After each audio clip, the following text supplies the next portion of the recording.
kind of was nervous to come over here because the first time I got off BART over here, someone had just been shot at the BART station. I've lived here for about 13 years, but I had moved to Oakland and Treasure Island when I was going to school. A lot of the bands that I work with, I can trace back to bands that I worked with during my time at Expression.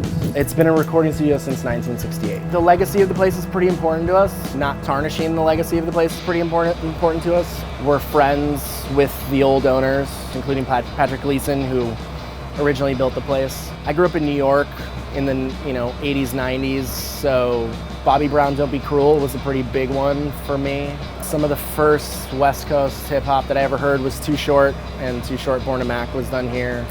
Primacy's of Cheese was a pretty big one as far as kind of a change in music in my life, as the things that I had heard. Nothing else had sounded like that to me before that. We keep learning about more records that we didn't know about that were done here over time. Earth, Wind & Fire, Stevie Wonder. Herbie did Sextant, Crossings, and Headhunters here.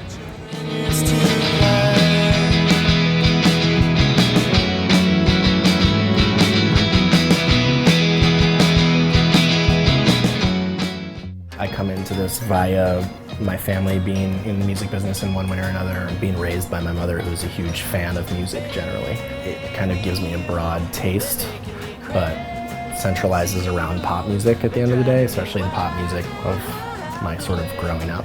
I co-produced The Morning Benders Talking Through Tin Cans. Baby, you've been running away with you. Oh, I can't say, but I will find you. The conversation with Chris and I was that he didn't need a producer in the sense of someone to tell him how to make the music. What he did need was a producer who could tell him how to get the sounds and what sounds would fit. I'm not going to tell you what to do with the music. The songs are your songs. I'm going to produce this from an engineering perspective, and that's how I work. I'm more likely to be interested in the sonics and the overall feel and the end result. So when I do produce, that's a lot more of what I talk about. I try not to be attached too much to one piece of gear. I try to be as versatile as possible because my clients are completely all across the board. I do have pieces that I love. This, is a AEA West Dooley R84 ribbon mic.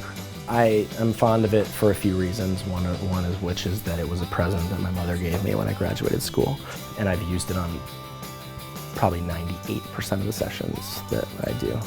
In here, it makes for a great room mic. This amp over here is made in El Cerrito by Kurt Emery. It's hand-built, so it's obviously loved by this guy. The thing with this is they're built for recording, so these tubes that are in here are swappable. It comes with a pack of 12 other tubes, and you can swap them around. And rather than using like a Line 6 digital distortion modeler, you can actually swap the tubes and create overdrives, similar to a Marshall Plexi or Fender or whatever, what have you, all in that one amp.